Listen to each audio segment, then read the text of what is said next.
Esse é uma cápsula e nós vamos falar agora da constatação que começa a aparecer em alguns jornais, né? O Revista Oeste aqui abre direto aqui, né? Que o STF é um tribunal de exceção. E é mesmo. O tribunal de exceção é um tribunal que não segue leis, que segue a vontade do juiz, né? E realmente é o que a gente está vendo acontecer. O que está se seguindo é a vontade política do Alexandre de Moraes e nada além disso. O pessoal do Estadão é um pouco mais cuidadoso. Fala aqui, ó, o STF também será julgado. O STF não pode cortar caminho, não pode desfazer as leis, não pode passar por cima das leis do julgamento do Bolsonaro. O problema dessa visão aqui do Estadão é que eles já fizeram isso. E achar que a fase processual é totalmente independente da fase inquisitiva, da fase do inquérito, né? É uma ilusão, né? As coisas estão ligadas, né? Por mais que a fase processual seja a fase mais importante de fato, onde a defesa tem todas as suas garantias processuais e coisa e tal, você achar que a fase inquisitorial não tem importância ou não importa, que o que importa é agora, é um erro enorme do ponto de vista jurídico. O tribunal já saiu da casinha, já se colocou como o, entre aspas, salvador da democracia. Aliás, o Estadão fala exatamente isso aqui. Não porque se trata de salvar a democracia, e cai naquilo que eu falo para vocês, meu amigo. Se você começa a torcer as leis para, entre aspas, salvar a democracia, você não está salvando a democracia. Você está sendo um ditador, meu amigo. É ditador. Todo salvador da democracia é, por definição, um ditador. A democracia começa com o império das leis sobre os homens. Se os homens começam a torcer as leis para, entre aspas, salvar a democracia, eles já estão num ambiente não democrático, já acabaram com essa democracia.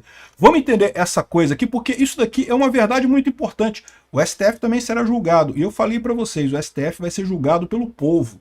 E está perdendo esse julgamento feio, e isso vai ter consequências. Por mais que o pessoal do STF esteja muito tranquilo, não, a gente não é eleito, não tem problema, o povo não vai fazer nada com a gente, eles estão se iludindo, porque o povo vota em deputados e presidentes, e o povo vota em senadores também. E o povo, vendo a injustiça do STF, vai querer pessoas para consertar este problema. E esse dia vai chegar em que vamos ter um STF da direita, e esse pessoal todo que está aplaudindo aqui, não, porque tem que salvar a democracia mesmo, Xandão, bate no Bolsonaro, Xandão, bate mais. Esse pessoal todo que está aplaudindo isso vai chorar quando tiver um STF da direita com os mesmos poderes. Essa notícia foi sugerida por Ninfeta Libertária, Petra Dólar e várias outras pessoas. Obrigado aí ao pessoal que sugeriu notícias lá no nosso site, no visãolibertaria.com, e obrigado a você que está assistindo o nosso vídeo. Se você gosta do nosso conteúdo, por favor, deixe o seu like e se inscreva aqui no canal, né? Pois bem, a Revista Oeste traz aqui um título que não deixa dúvida e que eu compartilho plenamente. Já falei para vocês, o que está havendo é um tribunal de exceção, é um julgamento show. Julgamento show é aquele julgamento que não tem por objetivo seguir a justiça, perseguir a justiça ou fazer a justiça. O julgamento show visa dar um recado para o mundo, dar um recado da corte para a população.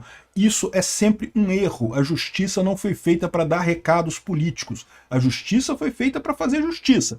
Política é outra coisa totalmente diferente. No momento que você bota um julgamento show, que você bota o judiciário como um elemento para ajudar para fazer política, e no caso está muito claro, o que eles querem é que a população deixe de gostar de Bolsonaro. Eles não gostam do Bolsonaro, até aí tudo bem, é direito deles não gostar do Bolsonaro, mas eles querem que a população não goste do Bolsonaro. Então estou fazendo esse julgamento show para tentar convencer o brasileiro a não gostar do Bolsonaro. Estão falhando flagrosamente, estão falhando absolutamente, estão falhando de forma catastrófica nessa tentativa deles. Mas eles vão seguir em frente, né? E aí o tribunal de exceção é aquele tribunal que não obedece às regras da Constituição. É o que a gente está vendo aqui, né? Aqui, ó, julgamento envolvendo o ex-presidente Jair Bolsonaro teve o desfecho esperado pelos seus adversários. Na verdade, esperado por todo mundo, tá? Ninguém imaginava que o STF não fosse aceitar a denúncia contra Bolsonaro. Como eu digo para você também, ninguém espera que o STF não vá condenar Bolsonaro. Por quê? Porque a essa altura eles precisam do golpe do Bolsonaro. Como é que eles justificam todos os absurdos que foram feitos lá atrás com perseguição ao Alan dos Santos, perseguição ao Oswaldo Eustáquio, botar um monte de gente na cadeia, cercar todo mundo e prender todo mundo lá no acampamento de Brasília, um monte de absurdos ditatoriais que foi feito. Como é que você justifica isso? Ah, você diz que tinha um golpe, não? Que o pessoal estava fazendo... Eles precisam de um golpe. Eles sabem que o pessoal que estava na frente do quartel podia até querer golpe. Querer golpe, muita gente ali queria mesmo. O pessoal que atacou o 8 de janeiro, atacou Brasília no 8 de janeiro, muita gente ele queria golpe mesmo. A verdade é que eles não iam conseguir, não adianta, não é gente que faz o golpe, tem que ter gente, tem que ter forças armadas envolvidas nessa parada, senão não tem golpe, meu amigo. E aí, mas se você admitir que eram só manifestantes que estavam protestando contra o governo e coisa e tal, não funciona. Ele tem que dizer que tinha um golpe. Então agora eles têm que achar um golpe a qualquer custo. E tem que achar um líder para esse golpe. E aí o único líder disponível é o Bolsonaro. Quem mais que eles vão botar como líder desse golpe, né?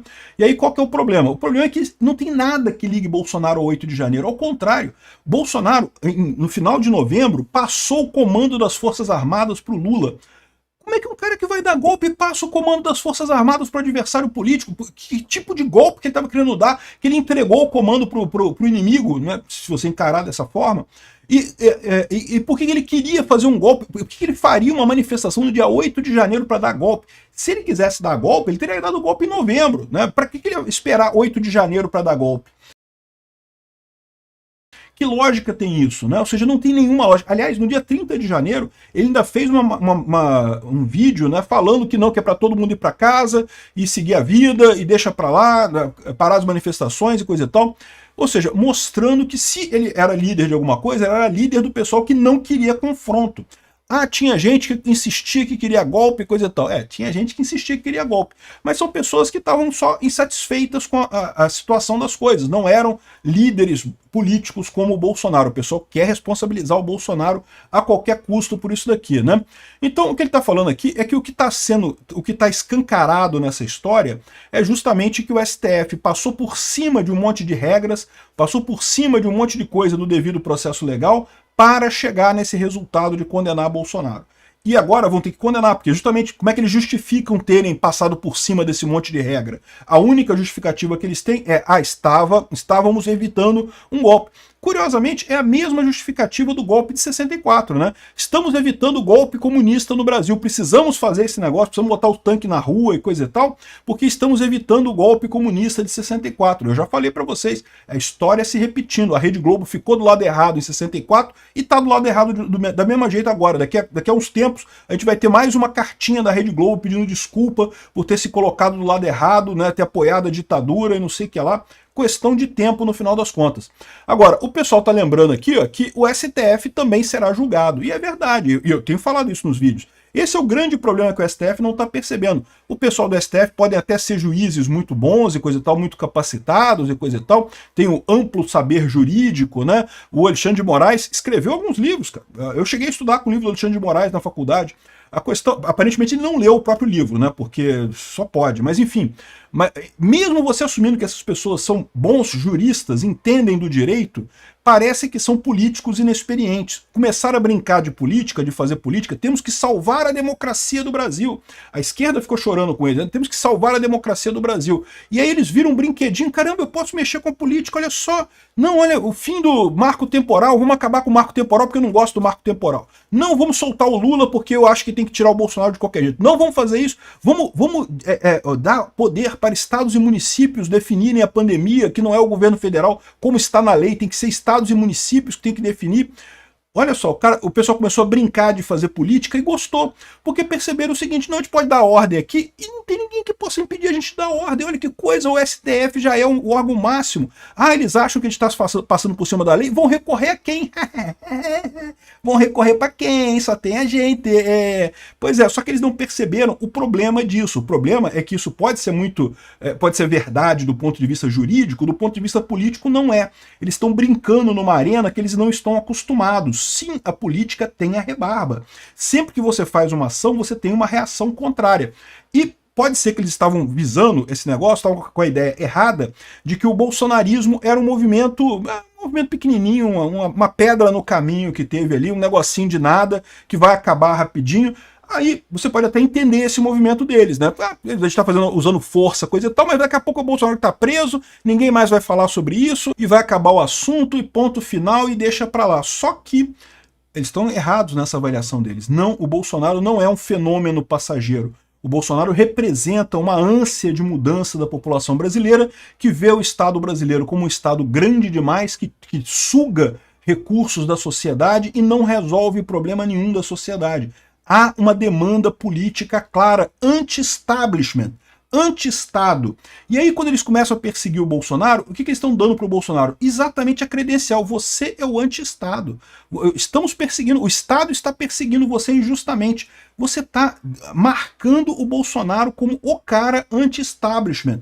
Isso é favorecer a política dele. O STF vai ser julgado por isso. Por quê? Porque os eleitores daqui para frente vão votar em candidatos anti-STF, vão votar em candidatos para resolver o que eles veem como um problema. E mesmo que o Alexandre de Moraes tente fazer todas as jogadas para impedir isso, ameaçou prender o Kassab, né? Vai ameaçar prender todos os deputados da direita, já caçou um monte de deputado da direita, é ameaçar caçar mais deputados da direita. O que eles vão perceber é que não adianta, porque a população brasileira vai continuar insistindo nesse tipo de coisa. Não tem como eles gerenciarem ali os deputados da direita, porque quem está querendo é a população. Por que o Kassab se aliou ao Bolsonaro no negócio da anistia? Porque o Kassab é um monte de coisa, um idiota completo, um esquerdista, filho da puta e tudo mais. Mas ele não é burro. Ele sabe que só Bolsonaro tem voto. E cada vez que o STF bate no Bolsonaro, o Bolsonaro tem mais voto. Então é lógico que cada vez que o STF faz essas coisas de tentar usar violência contra o bolsonarismo, ele aumenta a força do Bolsonaro. Ele piora a própria situação no futuro. De novo, os ministros do STF são talvez julgadores muito experientes, mas são políticos amadores, políticos que não perceberam o jogo que eles estão jogando. Eles acham que estão jogando damas e o jogo é xadrez. Eles vão se ferrar lá na frente, né? O Estadão tem razão nesse fato. É lógico que o Estadão erra ao dizer que não, agora que é a fase importante. Porque, de fato, a fase processual é a fase em que você tem as garantias. Mas como esperar que você vai ter garantia de um processo justo se até aqui todas as decisões foram maculadas, todas as decisões foram torcidas, todas as decisões foram distorcidas para um lado, né? Evidentemente que não tem como isso ser um julgamento justo no final das contas. Então o grande erro deles é esse, achar que, na fase inquisitorial, na fase de inquérito policial, não tem problema, só na fase processual que tem que seguir direitinho a lei. É falso. Não, até porque na época da ditadura militar, a parte que era realmente deturpada pela justiça na época, pela polícia na época principalmente, era a fase inquisitorial. Eles usavam a fase inquisitorial exatamente para fazer a ditadura deles. É exatamente o que está acontecendo de novo aqui. Então é isso aí. Se prepara o STF, porque eles vão ser julgados pela história. E não vai terminar bem para eles, não. Obrigado por assistir o vídeo até o final. Além de curtir, compartilhar e se inscrever no canal, considere se tornar patrocinador com valores a partir de R$ 1,99. Clique no botão Seja Membro abaixo para saber as condições e vantagens de patrocinar o canal. Mais informações sobre o nosso projeto, visite nossos sites indicados na tela.